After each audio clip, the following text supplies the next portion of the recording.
Hi, I'm Michael Kennedy from ACG Research. I'm Principal Analyst there, and welcome to our Google Hangout session hosted by Time Warner Cable Business Class. Our topic today is the new network, fueling the transformation of business models, processes, and applications. And with me today to share their experience and answer your questions are Scott Pupolo, Vice President and Global Lead, Cisco Service Provider Transformation Group, David Charney, President of Stealth Monitoring, and Michael Hayes, Product Manager, Navisite. Today, we're going to talk about the elements of the new network environment. What is the new network? Well, it includes things like virtual offices, BYOD, especially cloud and video content.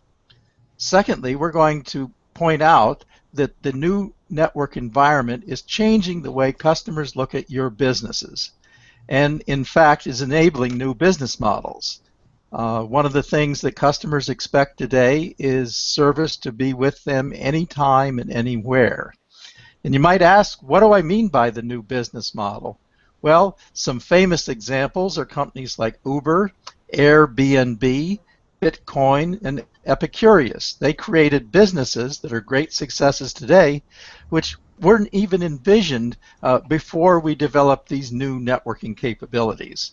And today we're going to learn more about Stealth Monitoring, who's also done this kind of business transformation.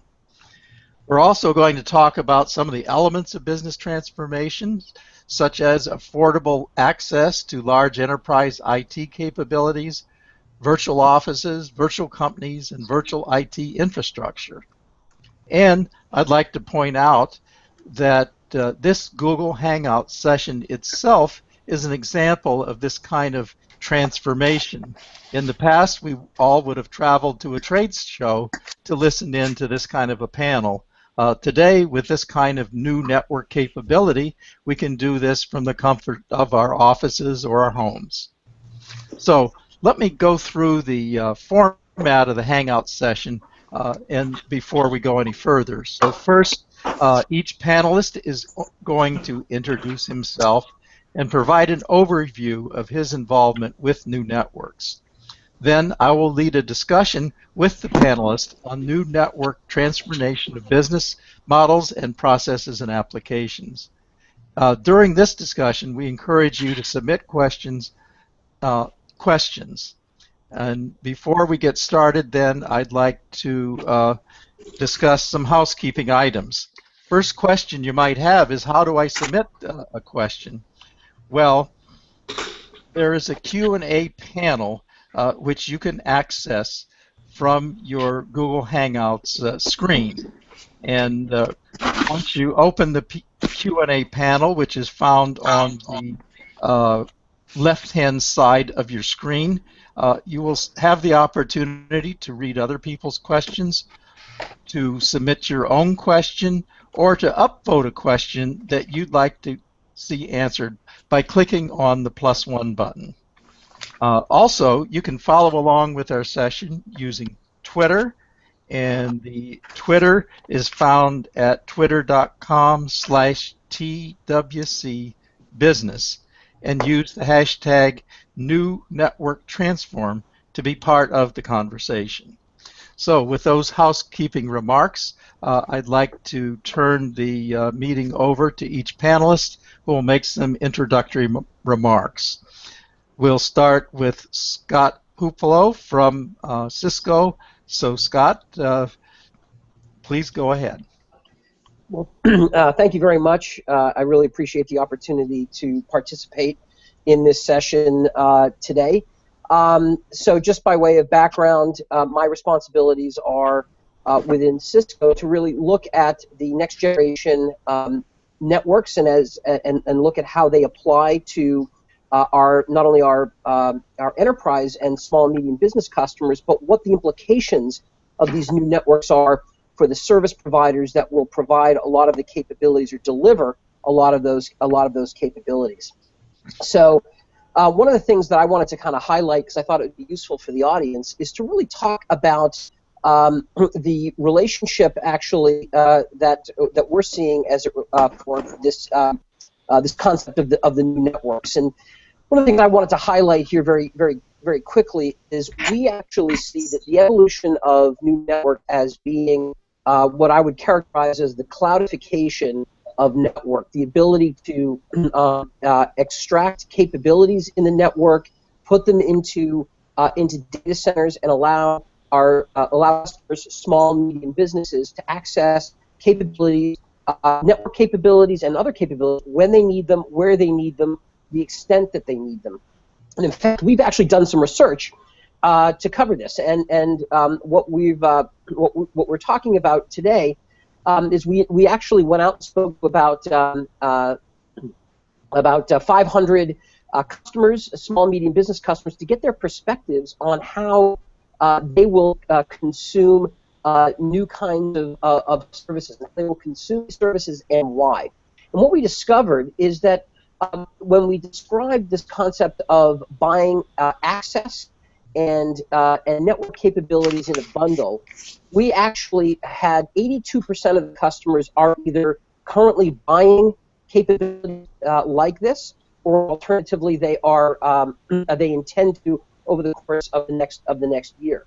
79% of the customers actually love this idea of simplified network architecture within their premise and the ability to access virtual capabilities. And 60% of those individuals plan to purchase these new virtual network services over the course of the next year. Well, most of them say, look, they like the idea of having capabilities in the cloud because it actually simplifies support. It allows them to utilize remote support. It also allows them to be more flexible. They can acquire network capabilities where and when they need them. When they need security, they can spin up security. When they need load balancing capabilities, they can spin up load balancing capabilities. And they can do it when they need it, and they can provision faster from days and weeks for network in the old way to actually minutes in the new environment. And from Cisco's standpoint, the critical issues for us is we think making this happen means delivering to these customers the benefits of a lower total cost of ownership, reduction in what they call indirect IT labor, and that's actually labor that sits outside of the IT environment, actually helping to reduce cost and actually make operations more efficient. They actually see this as great because they don't have to spend as much for purpose-built network equipment in their businesses. And then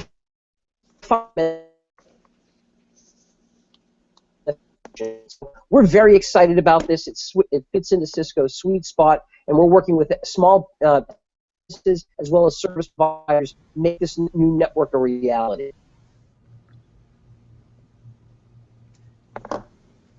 Oh, okay. Thank you, Scott.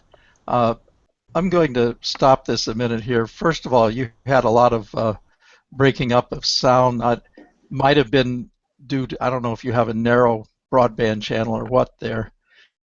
Secondly, I thought we were supposed to see these graphics that we worked on while Scott was presenting. So I can answer the first question. I'm actually in the Cisco office using our corporate network, so I don't know why that issue would be the case. Scary thought. And the reason I came into the office here is because I'll actually do this session next week from a Cisco office to capitalize on the broadband. So I actually have. Oh no. Let me do this. Let me hold on a second. Let me just do a quick manipulation here. Kate? Yeah, everyone sounds okay to me, except for Scott. Is that everyone? I know that's what other as well, experience. Yes. Okay, Kate, so, yeah, I'm sorry. Go on, Scott. Oh, I was just I just tried something else. I wanted to find out if that's any better. No, it's not. You're breaking up, and it sounds like you're in a tin can. It sounds choppy, Scott. Okay. Interesting.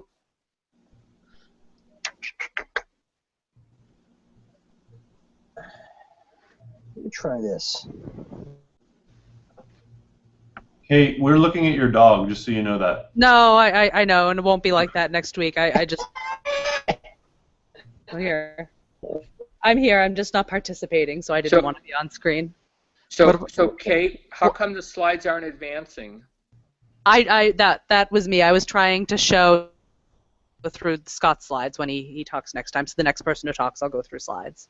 Okay. No problem.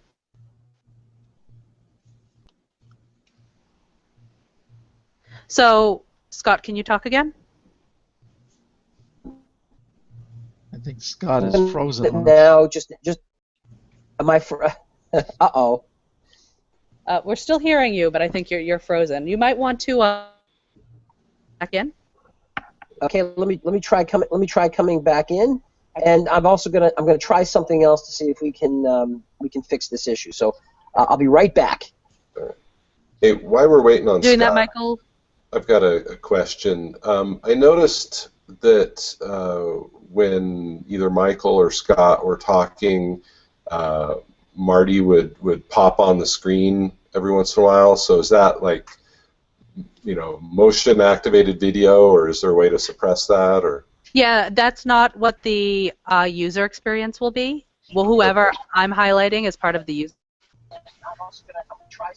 Who the viewers are going to see. You are getting, a responsive Google thing that is not what users see. Okay, so you control what the users see, and we see whoever's moving around. Right. Okay. And Janine, I think you've joined us as a participant. Hi. Hi, this is Janine. I do communications for Scott. And Kate, you're sounding normally, and your sound is bad for me and also for Heather Maines, who's in as an audience member. Yeah, I think Kate and Scott have not sounded good in this call. Yeah. Anyone else? Does somebody have radio going on in the background? Okay. Is my sound bad for anyone else? It goes in and out. Right now it's good, but before it was garbled. Okay. This is I had to take a red eye last night. I apologize. So I'm at home. This is not where I'm going to be. I'm going to be at the same office that I was at last time. I think one thing that may be going on is if you're not speaking, you need to be muting your microphones. We may be getting that kind of crosstalk and so forth.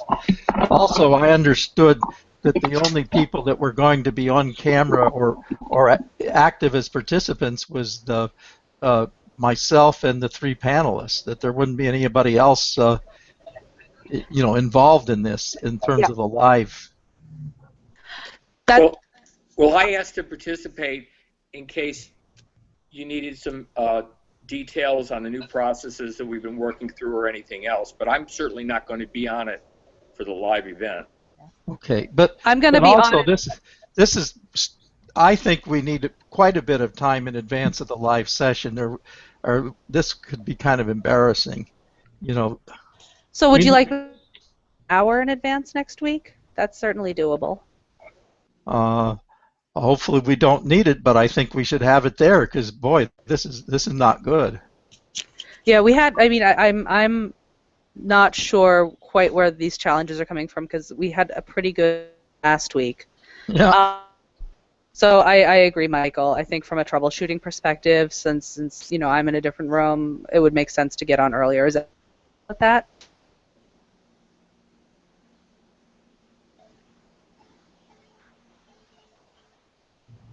Yes. Okay. And I can certainly drop off a video if that's causing problems. I just wanted to join to be able to talk to you guys about the experience we were having on the audience side. Or Heather, for watching. My advice is that if you're not speaking, you can mute your line. I think if you mute, use the mute button up at the top, everything else will be fine, and just turn it on when you need to use the microphone. And I think that pretty much applies to everyone. I use WebEx quite a lot, and we've found that muting out participants really helps in terms of the sound quality. Scott, can you do me a favor and talk now? Okay, I will talk. And I don't know. What I've done is I've literally done a reboot, and I'm actually plugged in, not wireless, and I've turned off every application except for this one. This is much better. It sounds much better.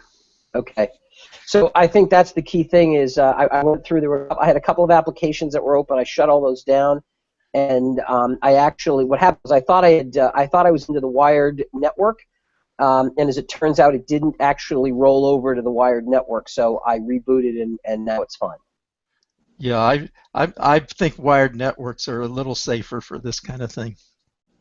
Yeah, no, agreed. Absolutely agreed. I actually thought I had it, but apparently my system didn't pick up the wired connection. So once I rebooted it, it seemed to be fine now. Okay, you're good now. So All right. shall we go back to the rehearsal? Before we go back, Michael, really, we just have everyone talk for a second. So Scott, you just talked. David, can you talk for a second? Hello, my name is David. David? Yeah, can you guys hear me? Yes, great, perfect. Okay. And Didn't hear what you said. I'll guess that you were saying Mike. Hello, my name is not David. okay, and I'm not, so I'm gonna get off. I think we're good. Michael, you ready to roll? Sure. Michael, do you want to be called Mike or Michael on this? Let's go with Mike just to avoid confusion with you, Michael. Unless you want to be Mike, and then I'll be Michael. I'm very flexible, but I'll stick with Michael. Okay, all right. I'll be Mike this time. Okay. Okay, so our next panelist is David Charney from Stealth Monitoring, and he'll tell us a little bit about stealth monitoring. David? Sure, thank you, Michael. I appreciate the introduction. Stealth Monitoring is a live video surveillance company that has taken huge advantage of the new network. In modern era, the last few years, 99% of the cameras we sell now are IP devices. That leads to all kinds of interesting effects. Our specialty is in watching the cameras in real time. And the new network has allowed us to be able to monitor what's going on in our clients' camera networks in real time.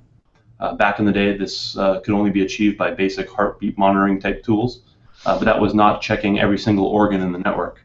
The new network has allowed us to transition to be much more proactive in how we service our clients and offer a higher service level. So we're proud to also say that what once was a local company is now a national business because of the network.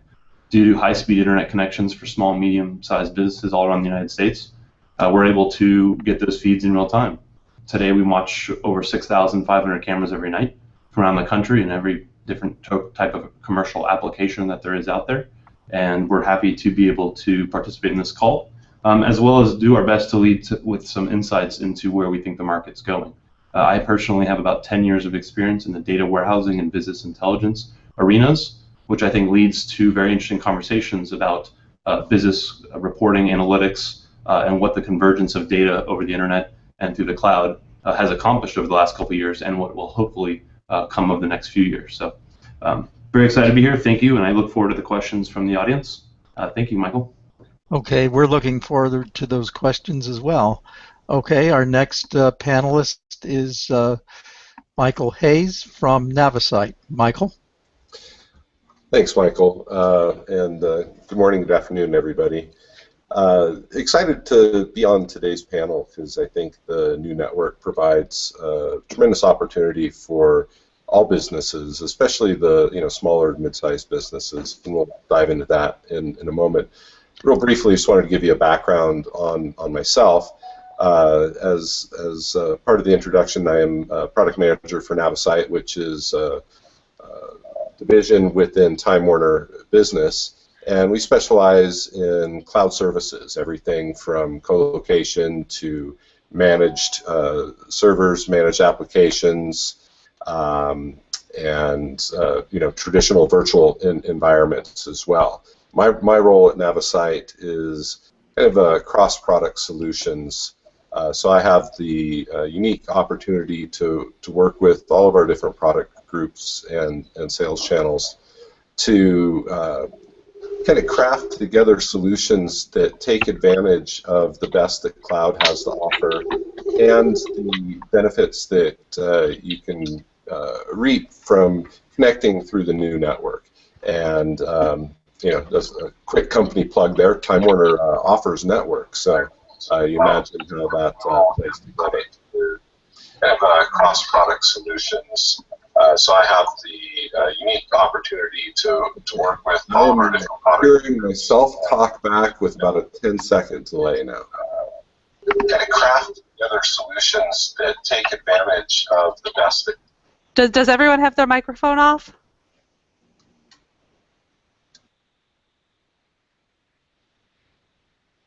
Okay, Okay, Michael. I didn't, but I'll do now. Okay, yeah, that was weird. I stopped talking and then I heard myself with about a 5-10 second delay. So yeah, anyway, looking forward to the questions from the audience, and I think this is going to be an excellent session here today. Thank you, David. No, that's bad. Thank you, Michael. I was distracted there. Okay, so what we're going to do now is I'm going to address some questions to the panelists. And while I do these questions that we prepared in advance, this will give you some time to think about your own questions and submit them through the Q&A panel. So I'm going to start with Scott. Scott, we've talked a lot about the new network. Help us understand what that is. What are some of the elements of the new network?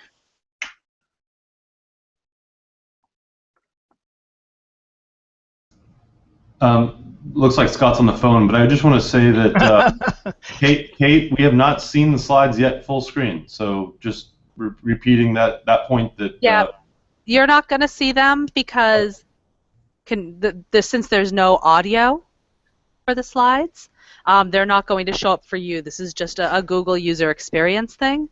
I make recording afterward. You'll see that the slides are prominently being shown on the screen. Stephanie, can you wait to validate that for? I just want to make sure I'm in sync with the slides you're showing. I'd rather make sure I'm able to at least spend 10 seconds, covering a point on the slide if it's going to be shown. I guess. How do we stay in sync here? I don't want to look stupid. Yeah. So what you can do is if you go down the bottom, all of the little tiles at the bottom, and you make whichever tile you want to watch big, that is what will show up on the screen. So, David, do me a favor and make the slides big for a second. Done. Okay. So how do I know if the audience is looking at the slide or looking at my face? Yep. So I've selected this to be the prominent thing that everyone is seeing. And so right now, even though I'm not going to be the big thing on the slides, are going to be the big thing on the screen. Okay. That's helpful because, yeah, it's like I was just rambling and had no idea what I was talking about. So thanks for pointing out that we can bring up what you're actually showing on screen. Yeah. And guys, I know it's a new experience in technology, so if any of you need like find an extra 15 minutes over the next week and you want to spend 15 minutes kind of running through the slides with me to make sure we think, let me know, okay?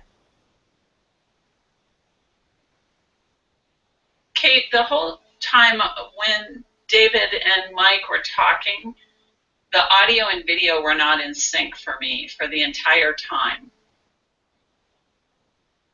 And Heather's in the audience and she's having the same experience. Sure, and let me ask you, because most of the time that David was talking, I was showing slides. So when you say that the audio are not in sync, what are you meaning specifically? I was seeing him talking and his face was not in sync with what coming through on the audio. Right. That's because as the producer or who's controlling the chat, I'm choosing to show the slides as opposed to choosing to show David. And that was something that had asked. After this video, if everyone goes back and rewatches it and we decide we'd prefer to show people rather than the slides, that's certainly something we can do. But at this point, that was, the was made. So we can go back and adjust anything we need to. Okay. But thank you.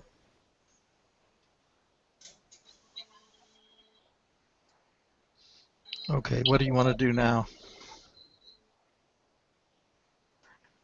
through some again, just for the experience, or do we want to just go right into the questions, Michael?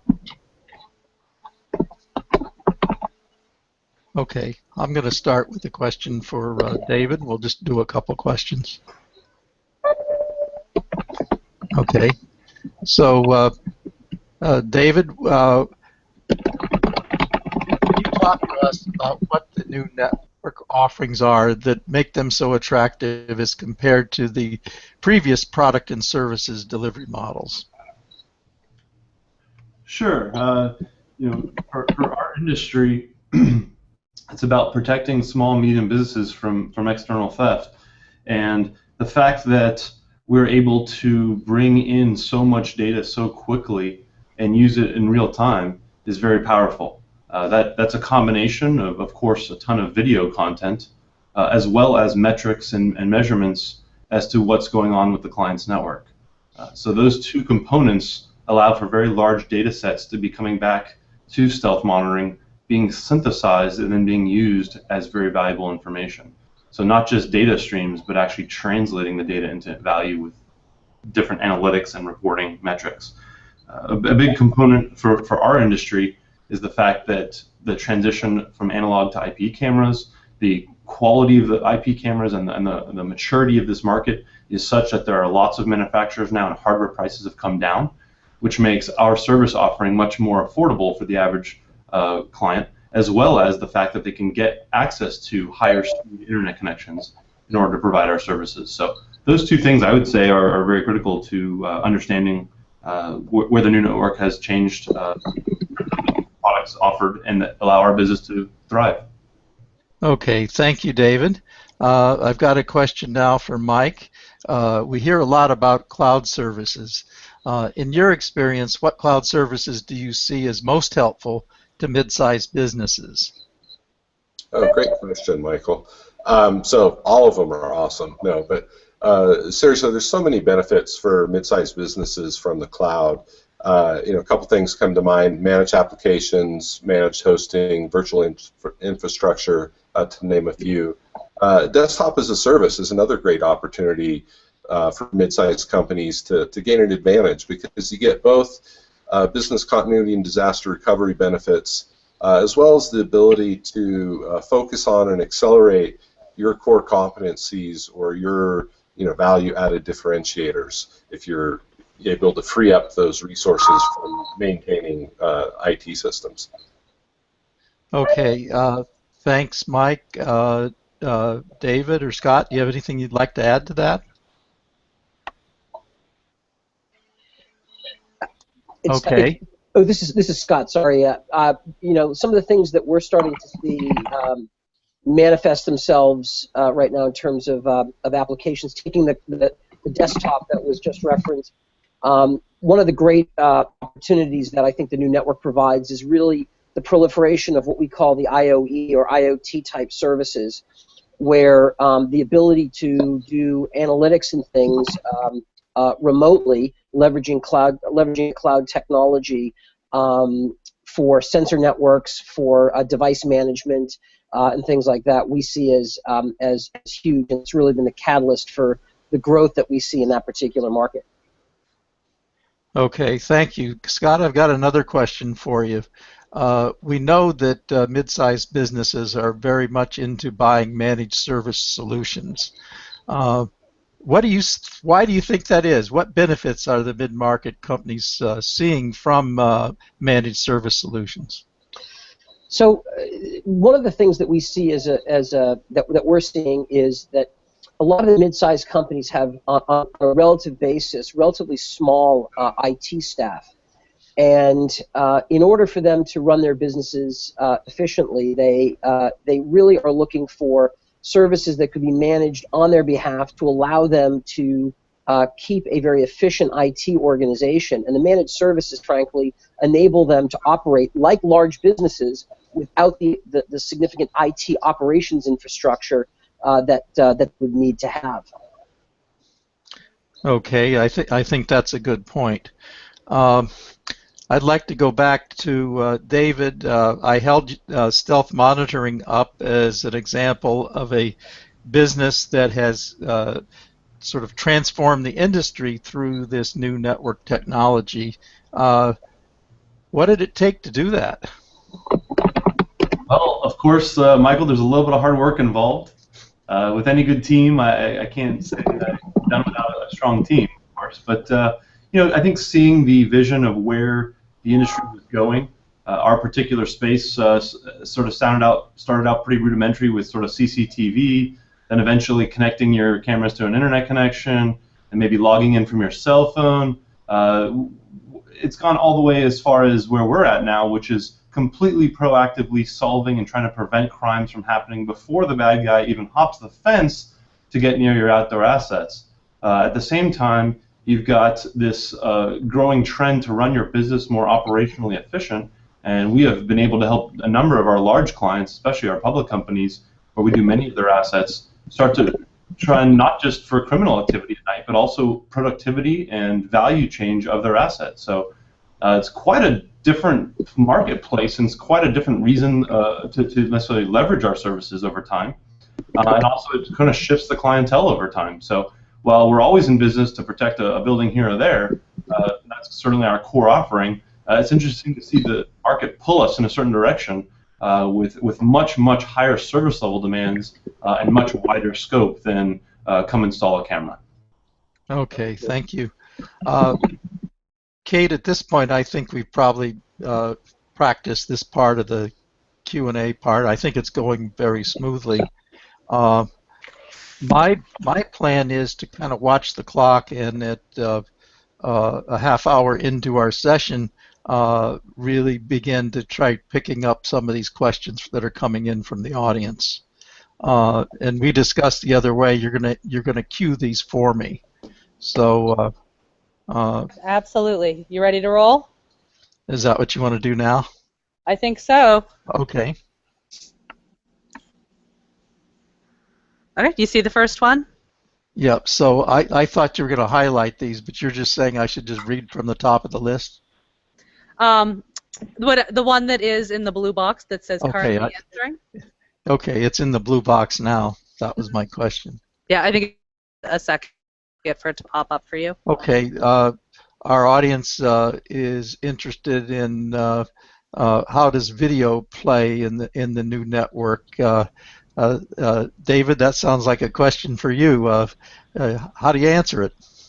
Sure.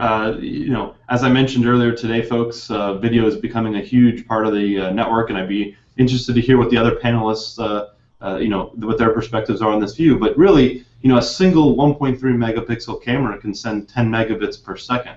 We're doing installs of 250 cameras. You can imagine the kind of network requirements that takes, especially when you're connecting multiple buildings wirelessly with backbones and things together. It certainly creates both network challenges and/or network opportunity to solve the problem for the client. So that gives you a little idea in terms of sort of the technical input devices into our thing. On the other side of the network, really on our side of it, we're dealing with very large internet connections. It happens to be Time Warner in this case, and that takes a very, very serious pipe. We have full-time teams 24 hours a day dedicated to make sure that our backbone is up, because we've got hundreds of clients and hundreds of client buildings that are dependent on it. So video is a huge part of it. It's obviously very large. Compression algorithms and H.265 is coming out. Is going to be a big factor you're going to hear a lot more about, certainly in the news articles here in the next few months and years. And we'll see as those standards continue to improve. I think you'll see better results of video transmissions over networks. Okay, Mike, what are you seeing in your work with customers? In terms, I am unmuted. Okay. In terms of video, as Dave said, video is, I would say, by and far the largest driver of bandwidth consumption. Going back to a previous role, I worked for a wireless carrier, and we would constantly monitor our customers' video usage, because that was really what drove investment in the infrastructure. Going back even, let's say 5 years ago, before smartphones were really as mainstream as they are now, video comprised just a very small percentage of overall bandwidth. And then, fast forward a few years, and it's representing over 70% of bandwidth consumption. So, yeah, video is huge, both in terms of its importance and its size. Okay, Scott, that raises an issue for you. On one hand, there's great benefits from using video, but as IT managers, we have to be cost conscious. How do we make this video affordable? Well, I think there were references to it, I think, earlier on. One of the big things that we're focused on is proactive analytics to optimize the video delivery. So it's we're seeing massive increases in video over both wireline as well as wireless networks. But what a lot of companies are actually doing right now are a couple of things. One is they're employing analytics to actually optimize how traffic traverses the network. They're also using offload technologies like Wi-Fi and others to reduce the cost associated with licensed spectrum and what have you. So we're seeing a lot of those kinds of developments, and in fact, we've developed tools and capabilities ourselves, something that we call Mobility IQ. For example, that actually gives customers not only the ability to optimize using policy how information traverses the network, bits traverse the network, but that same technology can also be used to apply for value-added services over that same network, like retail store optimization and things like that. Okay, thank you. Kate, do you have a way to cue the next question so I know what's coming? There you go. Okay, this is going to have to happen before I need to go to the next, I need to see the next one before the speaker's finished. Yeah, so can I assume for each you're going three of the panelists, and when the third panelist is speaking, that's when I can pull the next one up? No, it'll be, I would think, unusual for three panelists to answer each question. Okay, then I'm going to go ahead and, if it's okay with you, proact up the next as soon as you get the first person answering. Yeah, as far as I'm concerned, yes, as soon as the first guy starts talking, go to the next question, and I'll make some judgments there. If I don't like the next question, I may push the last question a little harder. Okay, that sounds good, Michael. This is truly going to be interactive. Okay, I'm satisfied that we're doing this, except for the technical stuff. I think the conference is going well. So what do you want to do next? I think, David, just a quick question, or Michael, I'm sorry, just a quick question. In terms of how we're answering questions, obviously we're all trying to balance completeness with brevity to keep it interesting. Is that acceptable? And or during the conference, will you be prompting us for anything additional? How do you handle that? I'm actually listening to your answers, and I'm going to try to make it like a real conversation. If you didn't say enough, I'm going to prompt you for more or ask somebody else for another opinion. If you've talked too long, I'm just going to go to the next question. And Michael, we don't have a virtual hook here, so I could drag you off of the screen. Michael, can you just give us feedback? Have we given you the right level of information you're looking for so far? This is perfect. Like we said originally, we're aiming at these mid-market people. I see them as more business managers than technology managers. So we don't want to use a bunch of acronyms and so forth, and I don't hear anybody doing that. Okay. So Do I we think have any expected headcounts for this? do you want to type into the Q&A where we're at in terms of RSVPs at this point? I know we expect to week. We have a paid media promotion starting, I believe, tomorrow. So that we expect the number. Actually, don't know what the current count is. So Panita, please feel free to add that to the Q&A so we can share with the group. I think I'm going to continue right now just so that Panita and Marty and everyone can see what this looks like. When we do the actual event next week and today as well, when we get to the end, I'm gonna stop the broadcast, but we'll all still be on the Hangout and be able to talk and interact with each other. So I just want to set that expectation. Michael, do you want to talk about anything, or does anyone have any additional questions before we go back to that we've had today? Does anyone else want to talk more about content or types of answers or length of answers? No, hey, just one thing. We're gonna have a little bit of time. We're gonna get on early next week, right? So we'll work through the technical glitches before, if there's anything that comes up, we'll be able to work through that before it starts, right? I think you've got about an hour or something ahead.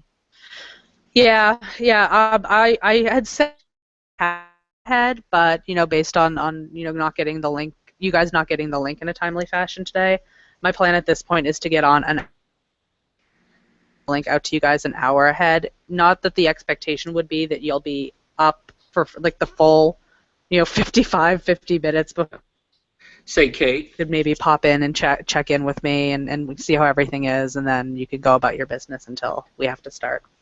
Does that sound? I think we need the hour. This was very rough getting started, and you've done a lot of planning for this. These problems have to be eliminated before we go live. I agree. I think this is totally on me. I'm at home today because I just flew back in this morning, and so I we're having her just because I'm at my house, and I apologize for that. But we'll leave plenty of time for next week. So I never got, last time you talked about maybe a list of kind of best practices when you're giving these things. I would love to just glance down a list if somebody could email that to me. And also just, I thought for the panelists and Michael, if I plan on sort of doing the obvious, like going to the restroom and bring a bottle of water for the meeting, but if for something happens, I think kind of like we're using the mute, we should turn off the video in case you're sort of not available, and that's kind of the cue. I'll be back in a second if something was to happen, or your bad internet or something. That may be sort of an important thing that we hope to not use. Yeah. And one of the things you guys asked as well, that when you were chatting, if you did chat during the event, what you were saying would kind of show up in a bubble over your tile. Did everyone? Yeah, I noticed that. That solves my problem. I want to keep my eye on the talker and the questions. I don't want to, but the little call out bubble like in a comic strip did show up when you had a chat item. That's perfect. Okay. How would you guys feel if I shared as well when I share the best practices? And then that way, if there's anything particularly urgent that you really feel like I need to know about, I can't imagine my cell phone in case you need to text me. Okay, I'm fine with the chat window in the Hangout session. Okay. I'm not capable of using that many devices at once. Excuse me, can anyone hear me? Yes. No, we can't, Okay. Marty.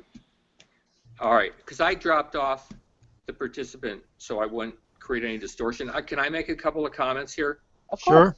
So what I observed was that I think that the slides that we created for you were based on the talking points that you provided, and we really want you to go into some depth. You've got 5 minutes of time to go through the diagrams and the data points and really drill down a little bit during the course of your presentation and refer to those slides. And I know that we were not synchronized in terms of having the slides displayed in a synchronized fashion today. But I would suggest that everybody spend some time going through those slides and internalizing their talking points to match them so that we're really going into some meaty depth during the context of that.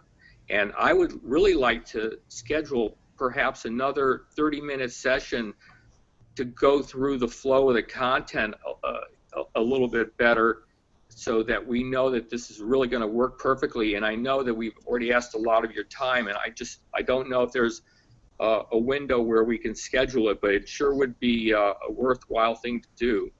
I don't agree, Marty. I was very happy with these sessions. In fact, I'm not even sure we should be using the slides. I thought this worked very well as a panel discussion. Marty, to your point, I mean, the thing that I mentioned earlier, still happy to do is if anyone specifically wants to go through their presentation, making the slides in a way that syncs to what they're saying, I can spend 15 minutes with anyone on an individual basis who wants to. I feel very comfortable as a panelist covering the slides in real time. I will say that my biggest concern from today's session was just what's on the main screen was distracting. I spent probably 80% of today's conference call looking at a puppy, and I think that's just one of those things where I understand that you'll throw the slides and a cat. But if the slides are up there and then somebody else speaks, it looks like it goes to somebody else's face. So Yeah. I kind of wish there was sort of a slide master or screen master that kind of owned and said for the first 15 minutes of the call could just be the slides. After that, it can kind of hop between whoever's speaking. But Yeah, I don't know if that's a possibility. it Yeah, is. so- And David, what you'll see, I'm sorry, let me just say this really quickly. What you'll see, you go back recording of the first, a lot of it actually is the slides. So I think that, what makes sense for you guys as a user, either pick Michael or pick one of the tiles that's at the bottom of the screen and lock in on that. If you select it personally, image in, regardless of somebody else is talking. So, yeah. But you're going to produce this, right? So it's not a random thing as far as the audience is concerned. They're going to see what you cue, right? Right. What the user is seeing, not what you guys. So you're kind of getting the responsive Google Hangout experience where it makes whoever is talking big on the screen or puppy. I apologize, David. Screen. It's too democratic. What we need is we need a dictator here who makes it happen the way we've orchestrated it. Well, And, I think what you're David, saying, Michael, is that for the audience members, Kate totally controls that. For us, it's a little more free, will, if you will. And if you want to emulate more of the audience experience, click on Kate's tile, and you'll see like the slides when we're talking. And as David was saying, yeah, I found that very distracting. But once Kate gave us that tip, it was quite helpful. Okay. I mean, the other thing too is I think it will be helpful as we start to get into this when people were actually going on mute, right? So then I heard some typing at one point. There's a couple of things that sort of made the screen go back and forth, and I think if we just are really religious on the muting, I think we'll be in great shape. By the way, I don't know if anyone has the power to mute proactively on the system for everybody else. So if somebody forgets to mute, whether someone's able to do that. I can mute you. So I think again, what we've done in our WebEx is we have the ability to actually the host has the ability to do that muting, and that actually is very effective. Yeah. So Scott, can you do me a favor and just so I can demonstrate that? Sure. So I'm clicking away. Okay. So. Even says Kate muted Scott. So Marty, you were unmuted the majority of the call, right? Yeah, because I'm on a cell phone and I don't know how to mute it. I have a limited display of this Google Hangout. Well, that's not a problem because you're not going to be on the live conference, right? Well, of course. Okay. But in general, that I don't know if I created some noise or not. I was trying to be as quiet as I could, and then I just disconnected from the participant link. Well, stuff happens. I found out during this conference my phone started ringing, so I have to remember to unplug my phones before we do the live conference. Yeah. I want to make one other comment. So we didn't get to this today, but we had selected one of David Charney's videos that he provided, and we were hoping to test playing that in the background while David was doing his intro slide, and it was the three thieves video, and we were going to test if that was going to be practical or not, because it Yeah. was a very compelling video. Yeah, and Marty, I felt like I had to choose between the slides and the video. So David, I would love for you to weigh in on that. If you that I played the video and then went over to the slides and went over to the video, what's your preference? I don't care the order. I just want to know it before the call. So if you want to show the video, like right when he introduces David, if you want to just pop the video, I can just go straight from there saying, kind of doing the voiceover, the background of the story of the situation on that quick. I think it's only a 35-second video or something we gave you. And I can do that, and then we can jump to the slides. Let's do that. I think that will be the easiest path. Can you do you have it? Can you play it just so we can all see what it looks like? And I mean, I haven't seen it from you guys yet. Yep, hang on for 1 second. Yeah, it's actually a minute and 50 seconds. Okay, while you're queuing that up, are we able to, cue you, please advance to the next slide, or go back or whatever? Yes, absolutely. Do you want to give me verbal cues, or is there another way you would like to do it? Verbal's fine. Okay. Okay, hang tight for 1 second. You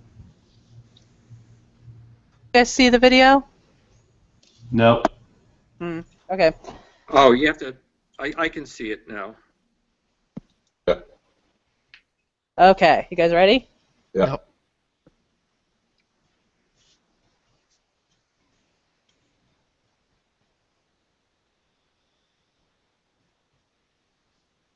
Is there sound?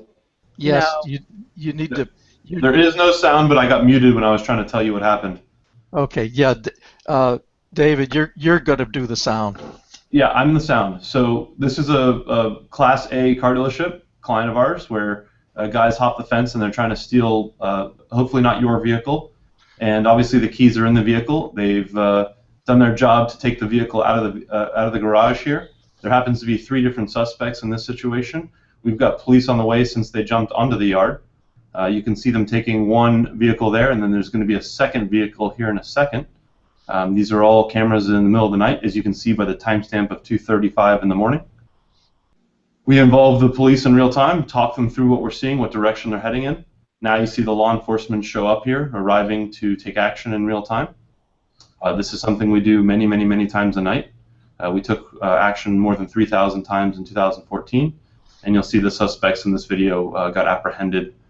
You'll see the policemen separate the different resources, the different suspects, so that they're not able to speak to each other. So 3 different people get laid across the floor here. Guys, I thought I gave you a shorter video for this, just for the heads up. I mean, this is fine for me. I didn't know if this was the same one I sent. So. David, this one I got as a part of your email marketing, and I thought it was better than the one that we received. I just thought it was a great video. I'm totally fine with that. The one we had sent you, I think, had less marketing on it, but I'm fine if you guys don't object. The other one was much faster, but that's fine. Well, I talked with Kate about queuing it up so that we could advance beyond the intro portion and then clipping it at an appropriate time so that we're not going through the whole minute and 50 seconds, but really getting about 45 seconds or so.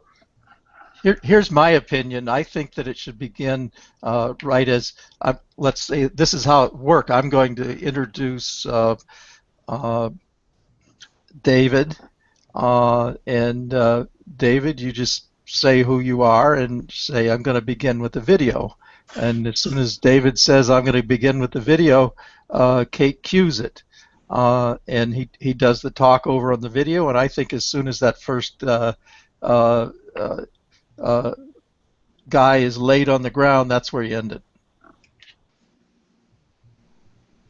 Sounds good. As soon as the first guy's on the ground, we're done. You got it. That's great. And Kate, we're seeing your full desktop and all your internet tabs, just so you know. Okay. Well, I have exciting things open like Google Hangouts and. Yeah. Well, what about that? How are you going to handle that in the live thing? Well, you can right now. I shouldn't be projecting at all. I have the camera off. Well, I see you and myself and the We, dog. we had your whole desktop until right now. Yeah. Oh, good. Thank you. I think that maybe between now and next week, if you could sort of do a practice session, that's the whole thing. I think we might be overreaching on our technical capabilities here. Certainly need to practice it. Yeah, I've got to drop for another meeting, so I guess Marty, you'll send out any notes if anything comes up after this. Absolutely. Thanks, Mike. Okay, thanks. See y'all next week. I'm going to stop the broadcast, guys. Okay. So what you'll see